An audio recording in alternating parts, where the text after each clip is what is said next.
Hello student, आज के video में हम लोग हिंदी व्याकरण में कारक को पढ़ेंगे कि इसको कारक के बारे में जानेंगे। कारक कितने प्रकार के होते हैं, कारक क्या होते हैं।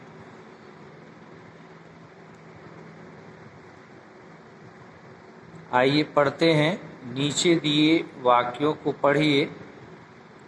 आज अंश जन्मदिन है, उस सभी दोस्त आए हैं, वे अंश उपहार दे रहे हैं। अंश बहन गुब्बारों घर सजाया है, उस मम्मी पापा उसे बहुत अच्छी पुस्तक दी है।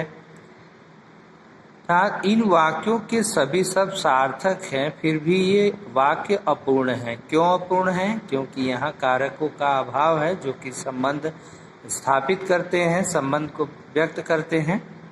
फिर भी ये वाक्य अपूर्ण तथा अटपटे प्रतीत होते हैं, क्योंकि इन वाक्यों में प्रयुक्त शब्दों को जोड़ने वाले शब्द नहीं हैं। जोड़ने वाले शब्द भाई शब्दों को आपस में कारक चिन्ह जो होते हैं वही जोड़ते हैं, कारक जोड़ते हैं।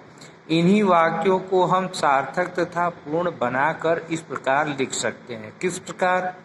देखिए, आज अंश का जन्मदिन है, उसके सभी दोस्त आए हैं, वे अंश को उपहार दे रहे हैं। अंश की बहन ने गुब्बारों से घर सजाया है, उसके मम्मी पापा ने उसे बहुत अच्छी पुस्तक दी है। बच्चों, वाक्य भी एक माला की तरह होते हैं। जिस प्रकार माला में फूल होते हैं परंतु बिखरे हुए फूल माला नहीं कहलाते, उन्हें एक सूत्र या धागे में पिरोकर माला बनती है। उसी प्रकार वाक्य रूपी माला में शब्द होते हैं, इन शब्दों का आपस में संबंध होना आवश्यक होता है।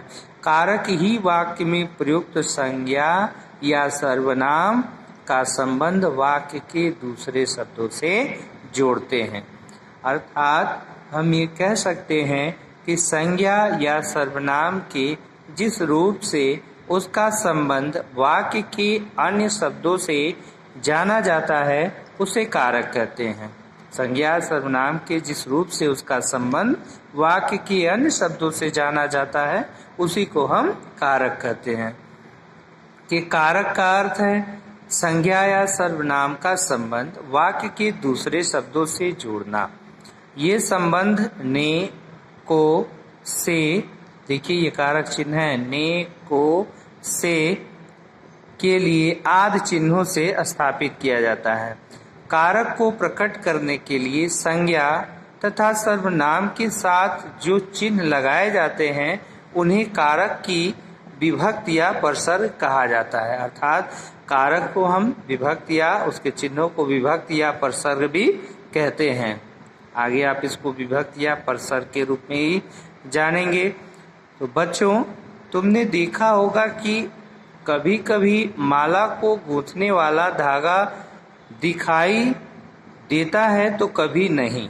ठीक उसी प्रकार वाक्य रूपी माला में भी कभी विभक्तियां दिखाई देती हैं तो कभी नहीं। उदाहरण देखिए, रिया ने नृत्य किया, डाकिया पत्र बांटता है। देखिए यह परसर्ग सहित है, यानी कारक सहित है, कारक चिन्ह है, यहाँ परसर्ग सहित कर लेंगे। और यह क्या है? परसर्ग रहित है, यानी बिना कारक के, यानी यह छिपा हुआ है। ठीक है, कारक तो है मगर छिपा हुआ है।